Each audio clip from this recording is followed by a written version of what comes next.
កាលពីព្រេងនាយមានបុរសម្នាក់ឈ្មោះអ្នកងេះប្រពន្ធនាងងោះមានកូនប្រុសម្នាក់ឈ្មោះអាឡេវកូននោះលុះធំឡើងអាយុ7ឆ្នាំជាក្មេងមានប្រាជ្ញាដឹងថាម្ដាយឪពុកល្ងងមិនចេះធ្វើការរកស៊ីជាអ្នកក៏លំបាកវាក៏និយាយនឹងម្ដាយឪពុកថាម៉ែអើយ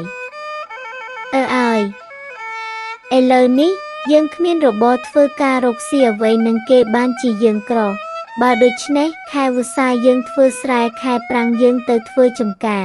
ឯខ្ញុំទៅធ្វើស្រែជាមួយនឹងឯងបើយើងអត់ស្លាមលោអង្គរមហូបចំណីអ្វីសឹមខ្ញុំមករកយកពីផ្ទះនេះទៅស៊ីអាឡេវនឹងឪពុកម្ដាយគិតគ្នាព្រមហើយក៏រៀបប្រដាប់ប្រដាឡើងទៅធ្វើស្រែលុះនៅស្រែយូរទៅអាឡេវនឹកចង់ស៊ីនំហើយវាគិតថាបើដូច្នេះអញនឹងបញ្ឆោតម៉ែអញយកនំស៊ីគិតហើយប្រាប់ឪពុកវាថា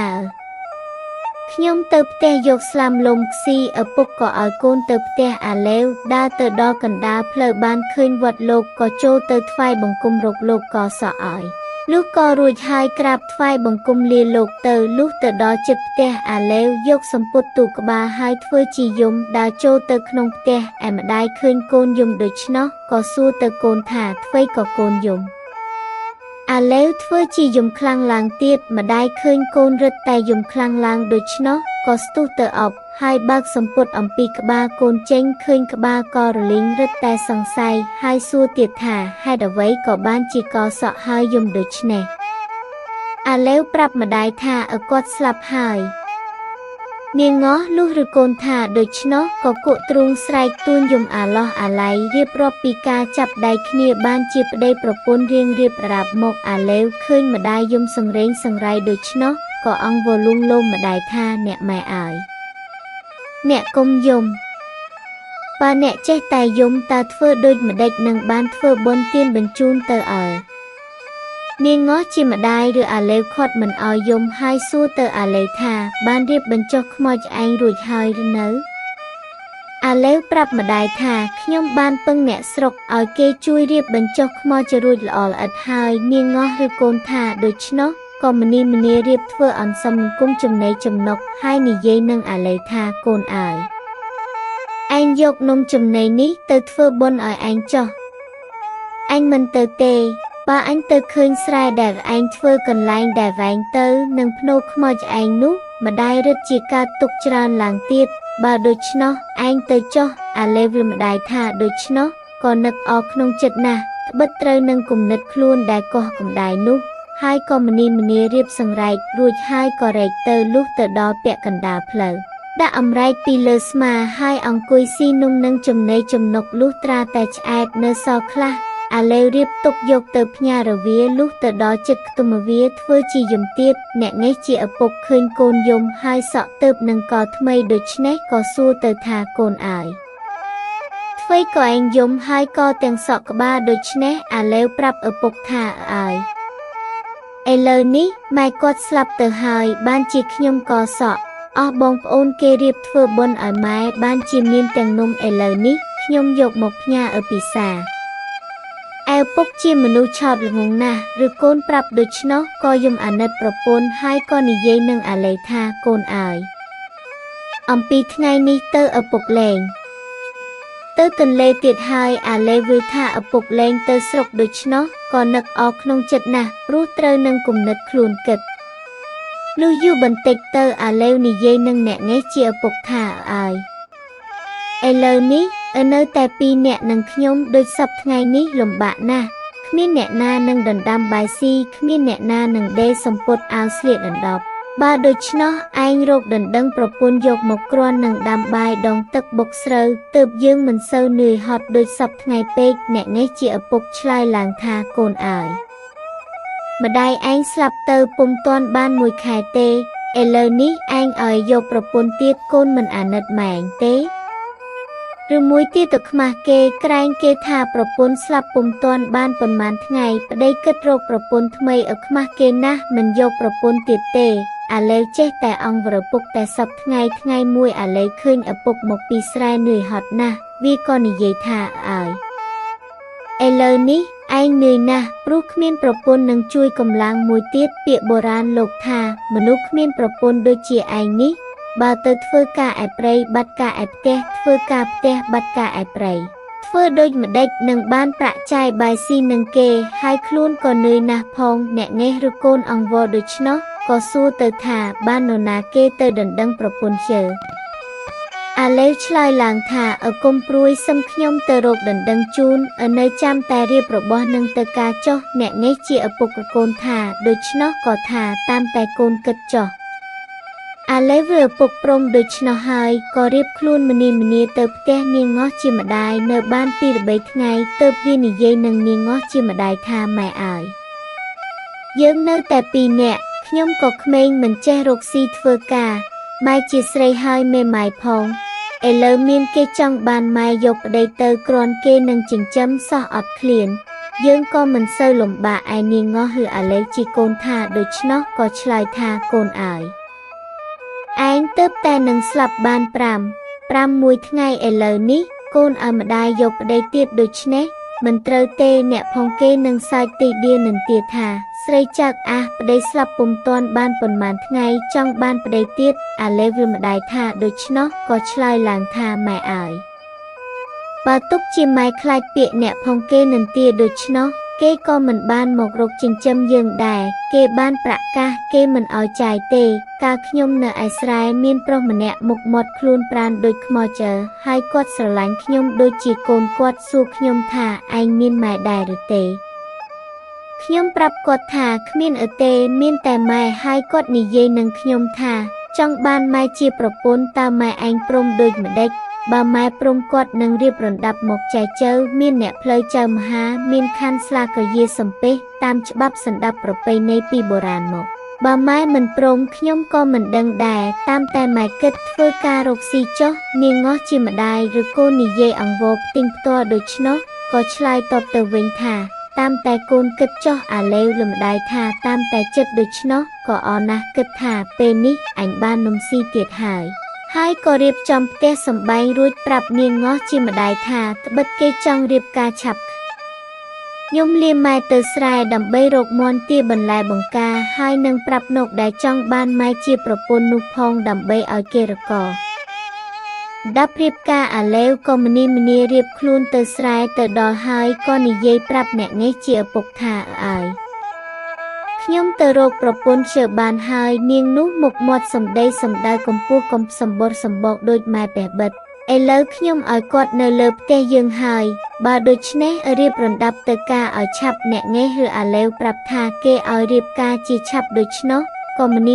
ពឹងអ្នកស្រុកចិត្តខាងឲ្យជួយធ្វើនំនែកចំណីចំណុកហើយខ្លួនគាត់ទៅរកទិញមាន់ទាបន្លែបង្ការបានសពគ្រប់មុខឯអាឡេវចេះតែស៊ីនំរាល់ថ្ងៃហើយនិយាយនឹងឪពុកថាប្រពន្ធដែលខ្ញុំដណ្ដឹងឲ្យនោះមេបាបើកឲ្យរៀបការតែយប់បើមិនព្រមដូច្នោះមេបាមិនបើកឲ្យការទេអ្នកងេះឬអាឡេវថាដូច្នោះហេតុតែជាមនុស្សឆោតល្ងងតាមតែពាក្យ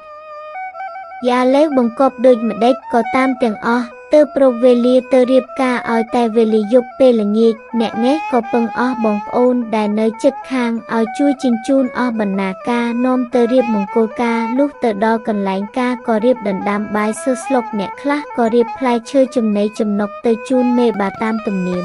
នាងងោះពឹងអស់បងប្អូនមករៀបបណ្ណាការទទួលតាមច្បាប់ឯអាឡេវគិតតែស៊ីនំឲ្យឆ្អែតនាងងោះឬមាត់អ្នកងេះនឹកឆ្ងល់ក្នុងចិត្តថាមាត់និយាយនោះដូចជាសំឡេងអ្នកងេះប្តីអញអ្នកងេះឬមាត់នាងងោះក៏ឆ្ងល់ក្នុងចិត្តថាសំឡេងនិយាយនោះដូចជាសំឡេងនាងងោះប្រពន្ធអញអ្នកងោះសង្ស័យណាស់ក៏ឡើងទៅលើផ្ទះឃើញនាងងោះក៏ថានាងនេះដូចជានាងងោះប្រពន្ធអញឯនាងងោះថាអ្នកនេះដូចជាអ្នកងេះប្តីអញអស់បងប្អូនអ្នកស្រុកគេថាអ្នកងេះហើយថាមិនអ្នកងេះនាងងោះហើយថាមិននាងងោះលុះអ្នកងេះនិងនាងងោះឃើញគ្នាជាក់មែនតែនហើយទើបដឹងថាអាឡេវវាបញ្ថោតក៏អៀនរត់ទៅដោយខ្លួនទីតីអាឡេវដឹងថាម្ដាយឪពុកដឹងដូច្នោះក៏វិសពួនលុះព្រឹកឡើងអាឡេវរត់ទៅនៅវត្តធ្វើជាកូនសិស្សលោកឯអ្នកងេះនិងនាងងោះក៏នៅជាប្តីប្រពន្ធនឹងគ្នាដូចដើមទៅអាឡេវនៅរៀនអក្សរ នឹងលោកគ្រូសង្កេតលុះនៅយូរទៅអាឡេវគិតថាអញនឹងបញ្ឆោតលោកសង្ណាដែលមានប្រាក់ច្រើនយកទៅឲ្យម៉ែអញអាឡេវគិតដូច្នោះហើយក៏ទៅនិយាយនឹងលោកភិក្ខុម្លោះមួយអង្គដែលមានប្រាក់ច្រើនថាមានស្រីម្នាក់ស្រឡាញ់លោកគ្រូស្រីនោះក្រមុំល្អល្អឯកណាស់លោកក៏អាឡេវថាដូច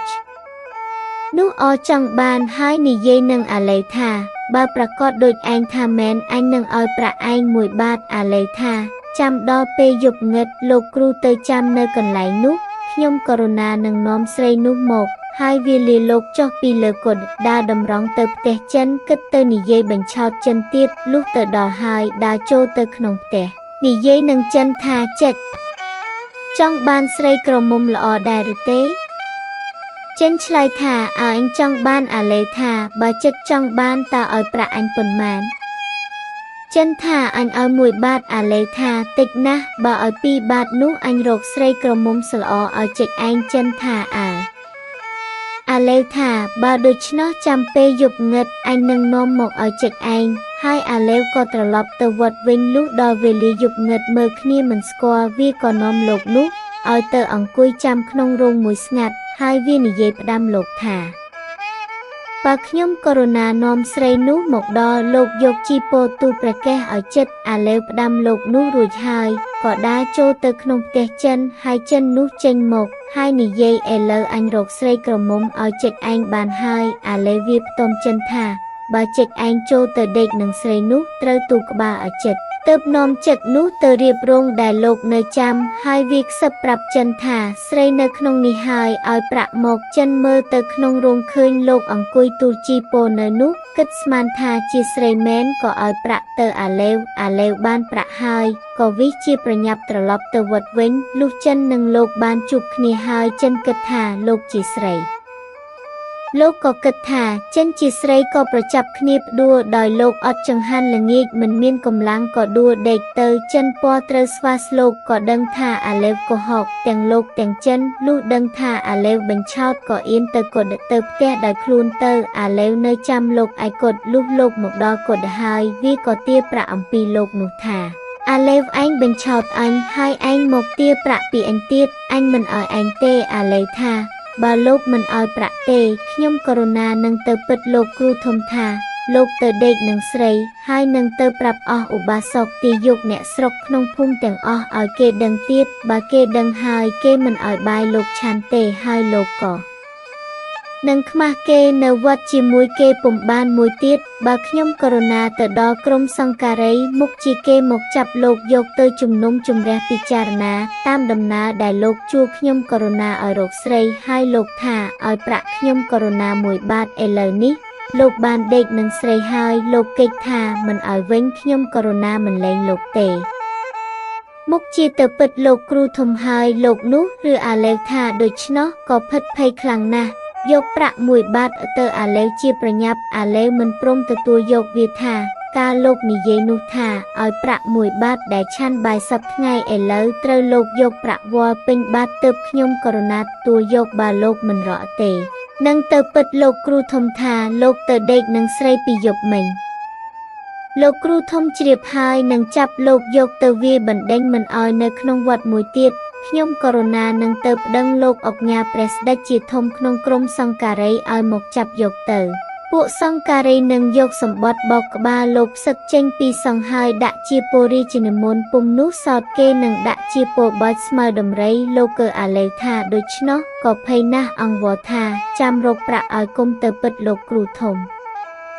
នឹងទៅប្តឹងក្រុមសង្ការីឡើយហើយខំរកប្រាក់លក់ទាំងស្បង់ជីពោផ្សាយផ្សំឲ្យអាឡេវឃើញលោកលក់ស្បង់ជីពោផ្សាយផ្សំប្រាក់ឲ្យដូច្នោះក៏និយាយនឹងលោកថាហើយចុះលោករកប្រាក់ឲ្យខ្ញុំករុណាល្មមតែស្ពីទៅផ្ទះរួចបានហើយលោកកើអាឡេវថាដូច្នោះក៏មានចិត្តត្រេកអរណាស់រៀបវិច្ចប្រាក់រួចសំពាអាឡេវហើយនិយាយអង្គវរថាកុំឲ្យនិយាយប្រាប់ឲ្យគេដឹងអាណិតយកតែបុណ្យទៅចុះអាឡេវថាលោកកុំព្រួយព្រះតីខ្ញុំករុណាមិនប្រាប់គេទេ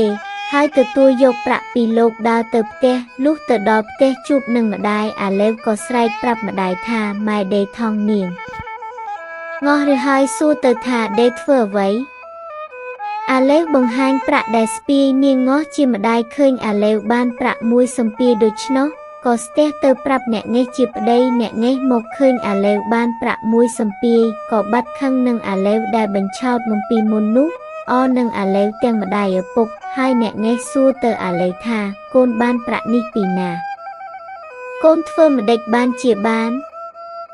អាឡេវប្រាប់ឪពុកវាថាក្រអីសពបើប្រាក់គ្រាន់តែបង្ហាញកេកខ្មាស់ឲ្យអ្នកផ្សារមើលគ្រប់គ្នាខ្លះគេឲ្យ1បាតខ្លះ2បាតតែរាល់គ្នាដូច្នេះទៅក៏បានច្រើនហើយបើចង់បានប្រាក់ច្រើនទៅបង្ហាញកេកខ្មាស់ឲ្យអ្នកផ្សារមើលម្ដងម្នាក់ទៅឲ្យយកប្រាក់មិនអស់អ្នកងេះជាឪពុកក៏អាឡេវថាដូច្នោះហើយហេតុតែជាមនុស្សឆោតល្ងងក៏ទៅធ្វើតាមពាក្យអាឡេវលុះទៅដល់ផ្សារក៏ឈរនៅមាត់ទ្វារផ្ទះគេហើយស្រាប់ខលបង្ហាញកេកខ្មាស់អ្នកផ្ទះឃើញដូច្នោះក៏អៀនខ្មាស់ស្បួរគ្នាដេញវាយអ្នកងេះចេញពីផ្ទះមួយចូលទៅផ្ទះមួយទៀតហើយបង្ហាញកេកខ្មាស់គេដេញវាយ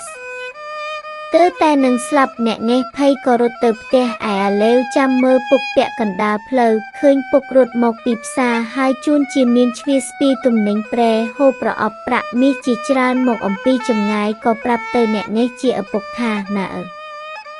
អ្នកផ្សារគេតាមមកវាយហើយបើដូច្នោះរត់គាត់វាលនេះទៅរួចខ្លួនអ្នកងេះឬកូនប្រាប់ដូច្នោះក៏ក្រឡេកមើលទៅឃើញមនុស្សដើរអំពីចម្ងាយតម្រង់មកមែនគាត់គិតស្មានថាជាអ្នកផ្សារគេតាមមកវាយទៀតភ័យដែលស្ពីទំនិញនោះក៏មកដល់អាឡេវគិតបញ្ឆោតជ្វានោះទៀតវានិយាយប្រាប់ថាបងធំអើយ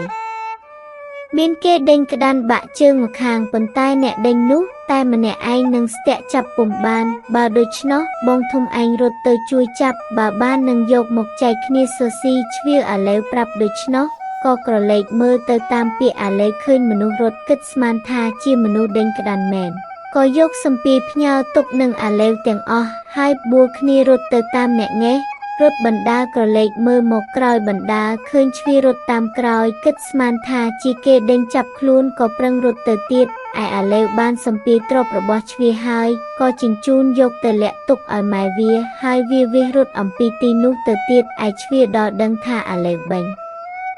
ឆោតដូច្នោះក៏ត្រឡប់មកវិញរកសំពាយទំនិញនឹងអាឡេវពុំឃើញនឹកស្ដាយរបស់ណាស់នឹងរកចាប់អ្នកឯណាពុំបានក៏ខំដើរទៅរកអាឡេវសុំស្លេះត្រឹមនេះសិនសុំចែងពីរឿងអាឡេវដែលរត់ទៅនោះវិញ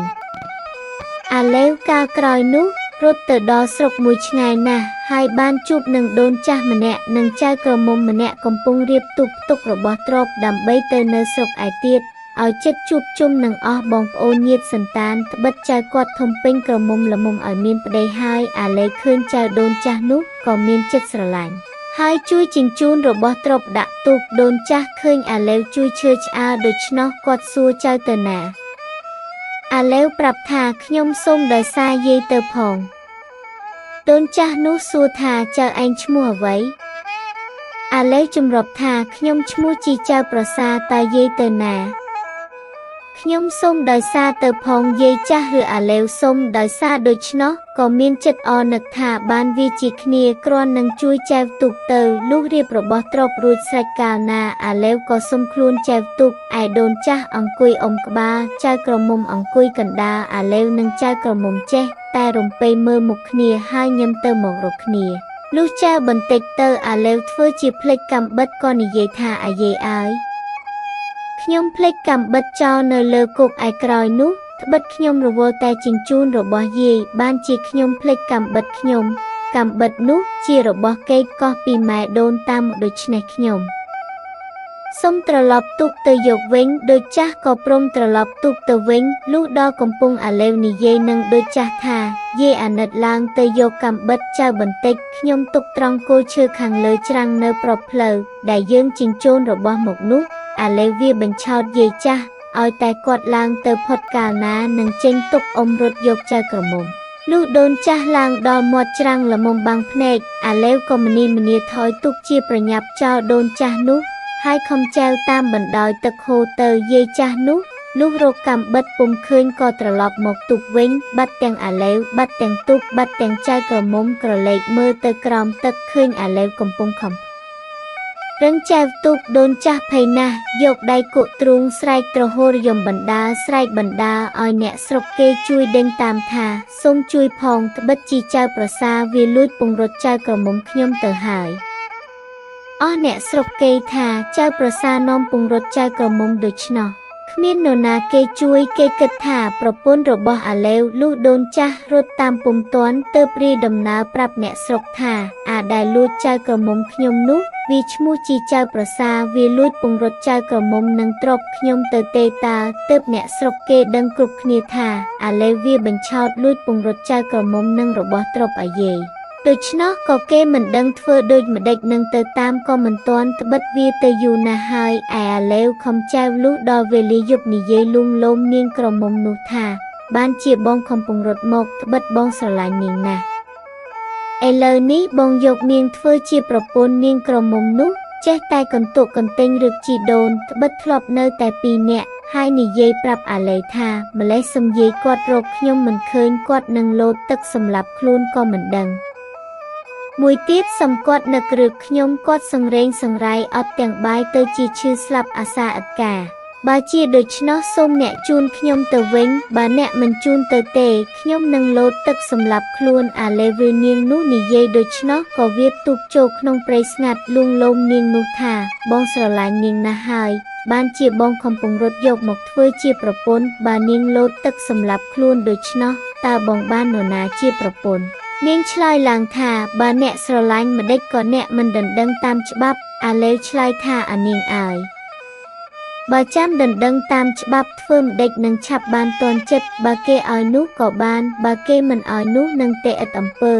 ដូច្នេះហើយបានជាបងនាំពង្រត់នាងសិនទៅដល់ស្រុកម៉ែដូនតានឹងរៀបការតាមច្បាប់នាងកុំតូចចិត្តបងនឹងជូនទៅសួរជីដូននាងជាប្រញាប់នាងពុំថប់បារម្ភឡើយនាងក្រមុំក៏ព្រមព្រៀងសុខចិត្តធ្វើជាប្រពន្ធអាឡេវទៅលុះព្រឹកឡើងអាឡេវក៏ចែវទូកទៅទៀតប្រទះនឹងចោរ500នាក់ចោរទាំង500នោះតែងតែទៅចាំប្លន់អ្នកទូកអ្នកដំណើរដែលដើរទៅរកស៊ីតែសប្ថ្ងៃលុះឃើញទូកចែវទៅដល់ក៏គិតប្លន់យកទ្រព្យរបស់អាឡេវដឹងថាចោរចង់ប្លន់យកទ្រព្យរបស់ខ្លួនដូច្នោះក៏ចូលទូកទៅក្នុងកណ្ដាលពួកចោរហើយឡើងទៅនិយាយនឹងមេចោរថាអស់អ្នករាល់គ្នាហ៊ានប្លន់តែអ្នកទូកអ្នកដំណើរដែលដើររកស៊ីដាច់ដោយឆ្ងាយពីស្រុកពីភូមិគេហើយលើកគ្នាទៅទាំងហ្វូងផងឯខ្លួនខ្ញុំមិនចេះប្លន់អ្នកដើររកស៊ីដាច់ដោយដូច្នេះទេខ្ញុំប្លន់តែអ្នកស្រុកអ្នកអង្គរហើយខ្លួនខ្ញុំតែម្នាក់ឯងបានជាខ្ញុំហុយអៀនដូច្នេះដោយខ្ញុំចេះអាគមកាប់មិនមុតដុតមិនឆេះហើយចេះទាំងអាគុំមុំបាត់មើន8ដានសាដានមហាស្រឡប់មហាស្រឡាយនារីបែងភាកនារីកាឡាខ្ញុំចេះអស់មិនសល់នេះខ្ញុំទៅនឹងមកពីប្លន់ស្រុកគេយកបានទាំងកូនក្រមុំគេម្នាក់មកផងបើអ្នកឯងមិនជឿអ្នកសួរស្រីនោះចុះអស់ពួកចោរបានស្ដាប់អាឡេវអួតប្រាប់ពីសិល្បសាស្ត្រអាគមវិជ្ជាការដូច្នោះហើយក៏ចង់រៀនទៅនិយាយនឹងអាឡេវថាបើដូច្នោះសូមអ្នកបង្ហាញអាគមសិល្បសាស្ត្រដល់យើងរាល់គ្នាផងយើងសូមអ្នកធ្វើជាគ្រូបង្ហាញប្រដៅហើយនៅរកស៊ីជាមួយគ្នាអាឡេវថាបើអ្នករាល់គ្នាចង់រៀនខ្ញុំក៏បង្ហាញបានប៉ុន្តែការរកទីធ្វើពិធីចូលត្រណមនោះក្រណាស់មានតែរកកោះដាច់ពីស្រុកពីភូមិគេហើយនៅកណ្ដាលទន្លេឆ្ងាយពីត្រើយនោះទើបធ្វើបានហើយអាឡេវនឹងចោរក៏នាំគ្នាទៅរកកោះកណ្ដាលសមុទ្របានឃើញកោះមួយមានភ្នំខ្សាច់ល្អក៏ឡើងទៅលើកោះនោះរកមើលទីកន្លែងសំគួរឆ្ងាយពីកន្លែងចតសំពើអាឡេវប្រាប់ថាបើអ្នកចង់ចេះអាគមឲ្យពូកែនោះត្រូវស្ដាប់ខ្ញុំបើខ្ញុំបង្គាប់ឲ្យធ្វើអ្វីត្រូវធ្វើតាមពាក្យខ្ញុំទាំងអស់នោះទើបបានអាគមពូកែឈុតឆាប់អស់ចោលទាំង500ក៏ទទួលព្រមធ្វើតាមទាំងអស់ហើយអាឡេវបង្គាប់ឲ្យធ្វើរោងពិធីមានបាយសីមានទៀនធូបភ្ញីផ្កាហើយមានរាជរតឆតុងសង់ជារៀន7ថ្នាក់ហើយវាឲ្យជីកកកាយដេកសាច់ជាអណ្ដូងធំជ្រៅឲ្យមានទឹកលមុជលេខក្បាលលុះធ្វើស្រេចហើយវាបង្គាប់ចោល500នាក់ឲ្យកោសក់ឲ្យស្រាតសម្ពុតចេញទាំងអស់គ្នាហើយវានិយាយបញ្ឆោតចោលតាំង500នោះថារីអាគមខ្ញុំនេះដែលនឹងរៀបនោះត្រូវមុជទឹកហើយនឹងសូត្រអត់ដង្ហើមនៅក្នុងទឹកបាន7ចប់ទើបពូកែមែនតែនពួកចោរក៏នាំគ្នាហាត់មុជទឹកសូត្រអាគមឯអាឡេវចុះទៅសំពៅ និយាយខ្សឹមប្រាប់ប្រពន្ធឲ្យរៀបខ្លួនហើយទាញពួរយុទ្ធការអ៊ីក្លេវាផ្ដាំប្រពន្ធថាបើអញរត់ចុះពីលើគប់មកត្រូវទាញពួរយុទ្ធការឡើងឲ្យឆាប់ផ្ដាំស្រេចហើយក៏ត្រឡប់ទៅវិញលុះដល់ប្រលប់យប់ងឹតវាឲ្យពួកចោលមុជទឹកហើយបង្គាប់ថាបើមុជត្រូវមុជព្រមគ្នាបើងើបឲ្យព្រមគ្នាទើបអាគុំពូកែលុះពួកចោលមុជព្រមគ្នាហើយអាឡេវក៏រត់ចុះទៅសំពើដកយុទ្ធការលាក្តោងជួនជាខ្យល់ជំនោរមកដល់អាឡេវបើកក្តោងយងទាំងសំប៉ានទៅចោលទាំង500ឲ្យនៅលើកោះនោះឯចោលទាំង500ងើបអំពីទឹកឡើងរកមើលអាឡេវពុំឃើញក៏សួរគ្នាថាលោកគ្រូទៅណានាំគ្នារកឯកំពុងមិនឃើញក៏ឡើងទៅមើលឯរោងពិធីក៏មិនឃើញបាត់ទាំងសំពើទាំងមនុស្ស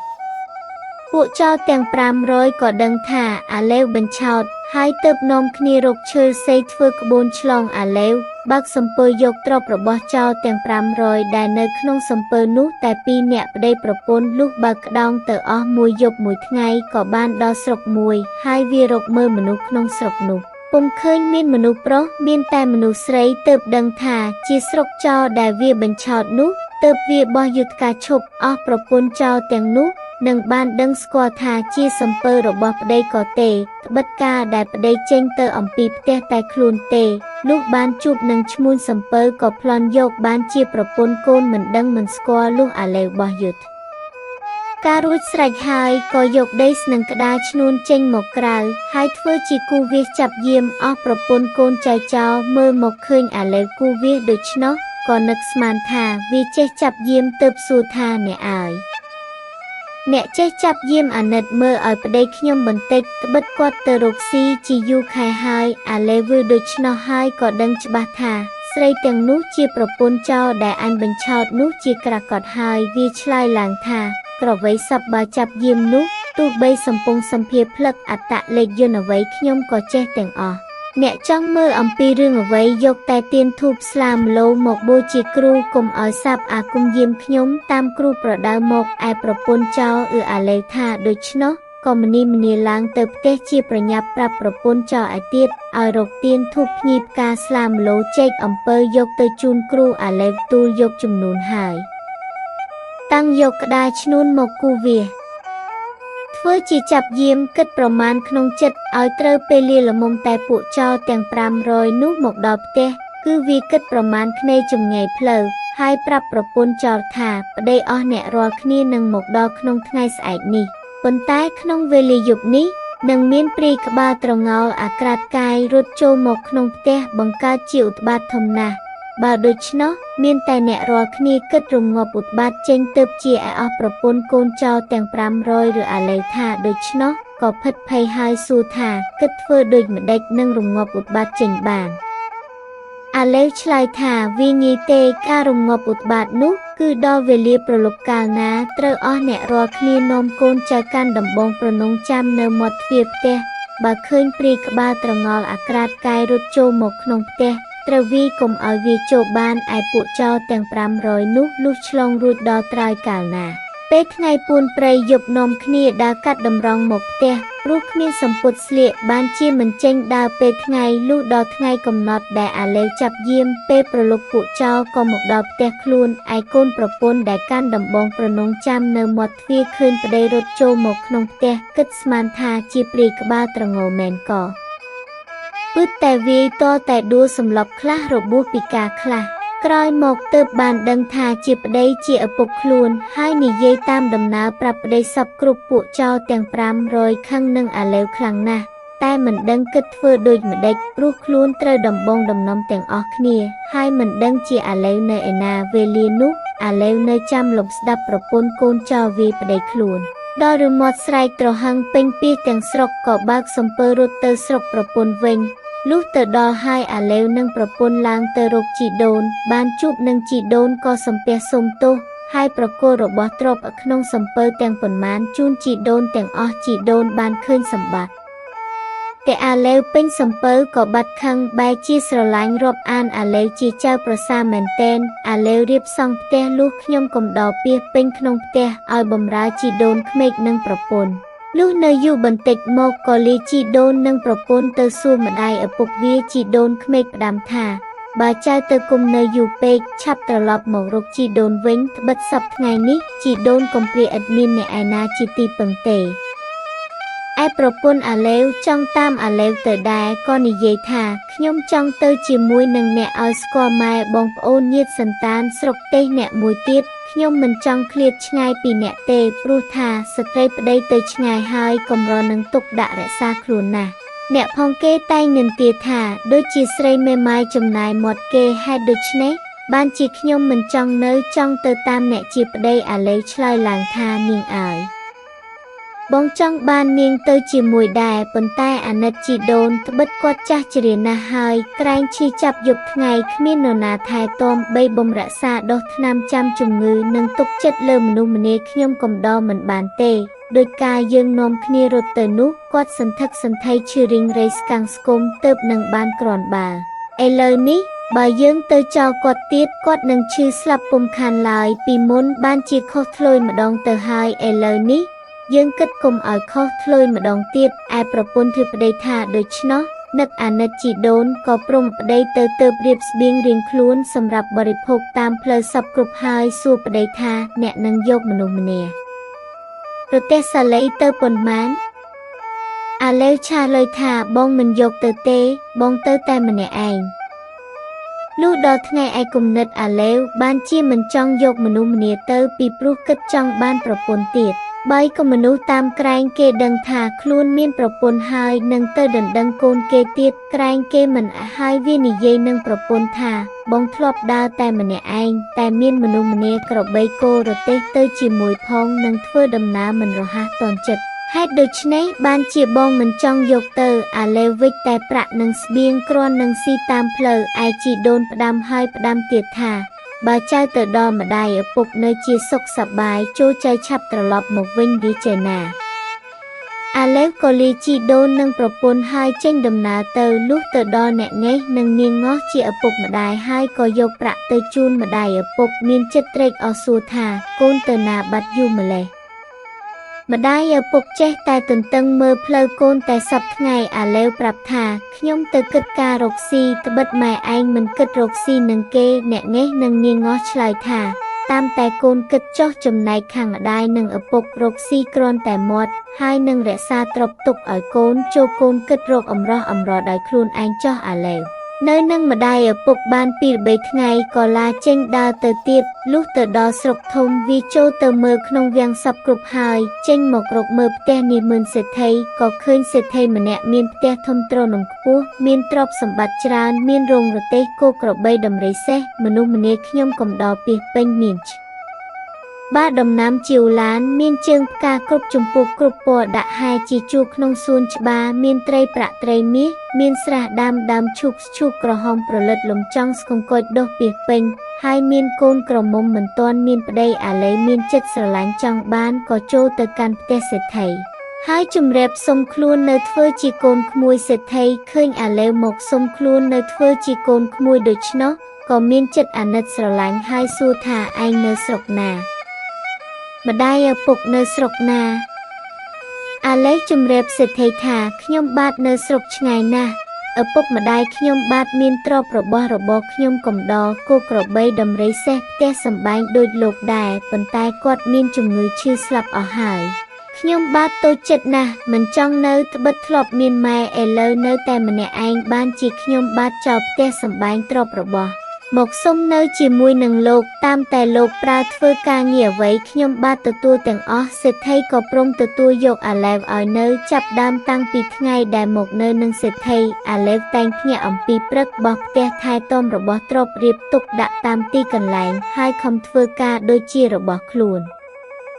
សេដ្ឋីឃើញអាឡេវឧស្សាហ៍ធ្វើការថែទាំរបស់ទ្រព្យមិនមានឲ្យខ្នើសចិត្តក៏រឹតតែស្រឡាញ់ឡើងឲ្យអាឡេវត្រួតត្រាដាស់ទឿនមនុស្សម្នាខ្ញុំកំដរទាំងអស់រាល់តែវេលាសេដ្ឋីទៅគាល់ស្ដេចបានយកអាឡេវទៅផងនោះទៅជាញឹកញយអាឡេវស្គាល់ពួកក្រុមការនិងកូនក្មួយទាំងអស់នោះទៀតវាស្គាល់ដល់នាមឿនធំតូចតាំងពីលោកក្រឡាហោមយមរាជចរីវាំងនិងនាមឿនធំតូចឯទៀតប៉ុន្តែអាឡេវធ្វើចិត្តជាទុកជានរណាថ្មាស់ទីដៀដូចម្ដេចក៏មិនចេះខឹងនឹងគេសំបីកូនក្មួយផងគ្នាធ្វើដូចម្ដេចក្តីអាឡេវក៏មិនចេះតបមិនចេះខឹងឡើយ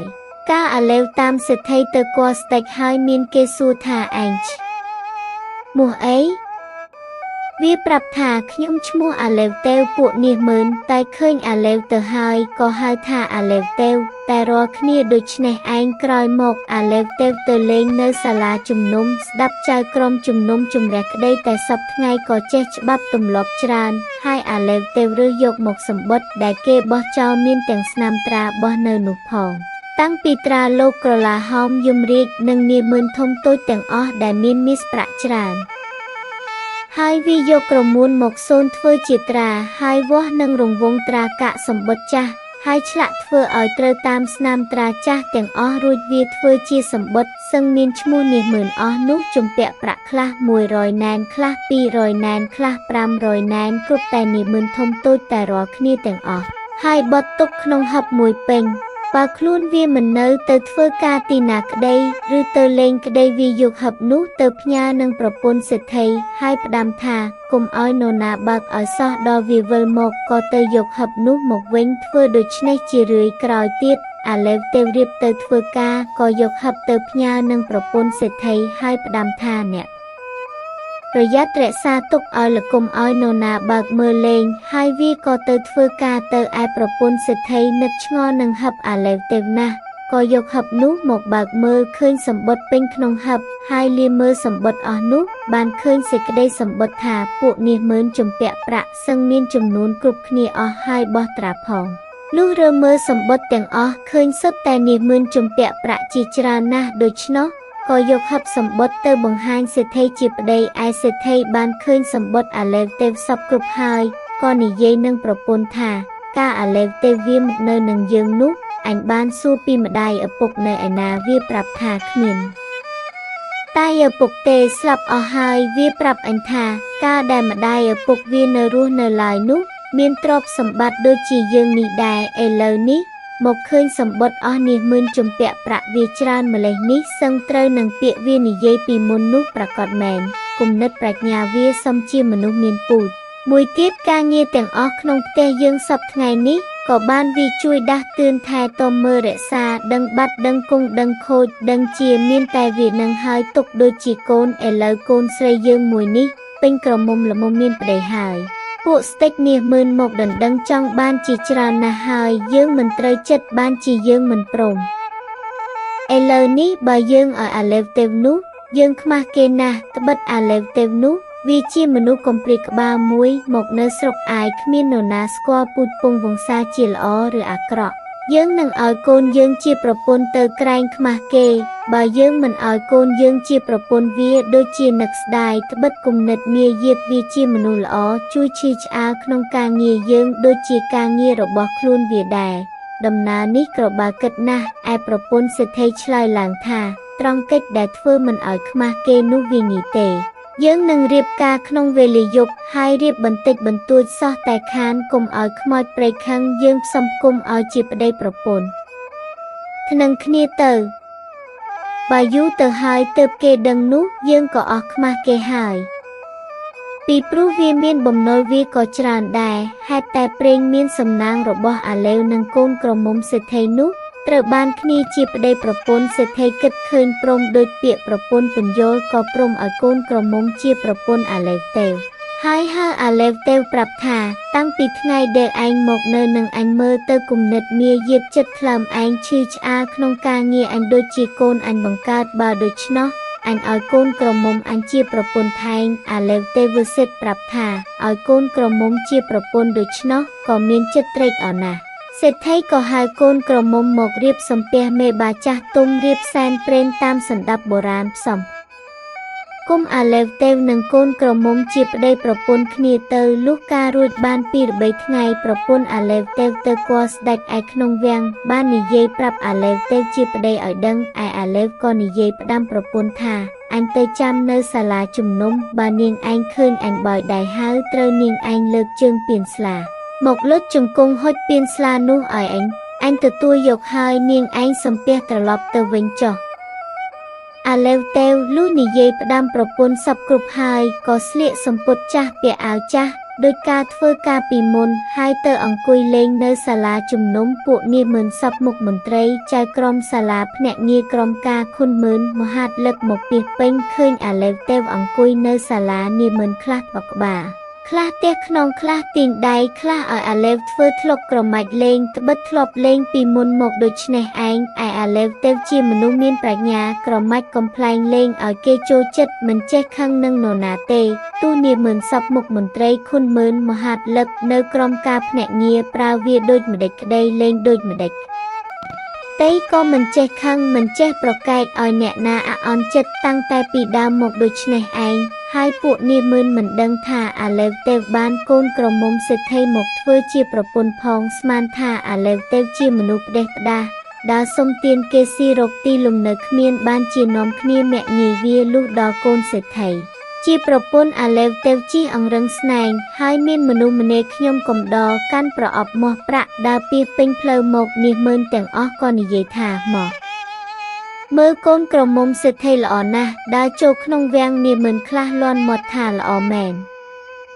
កូនស្ដេចកូននាយដណ្ដឹងជាច្រើនហើយតែមិនបានឯអាឡេវទេវនាយនិយាយគ្នាថាកូនស្ដេចកូននាយដណ្ដឹងកូនក្រមុំសេដ្ឋីមិនព្រមដូច្នោះក៏ឆ្លើយឡើងថាបើអស់លោកថាដណ្ដឹងកូនក្រមុំសេដ្ឋីឲ្យកូនលោកមិនបានលោកចាំមើលខ្ញុំបាទវិញចុះវេលាកូនក្រមុំសេដ្ឋីចេញមកអំពីក្នុងវាំងខ្ញុំបាទនឹងហៅឲ្យចូលមកហើយឲ្យយកស្លាមមកឲ្យខ្ញុំបាទទទួលទានលោកហ៊ានភ្នាល់ទេពួកនាយ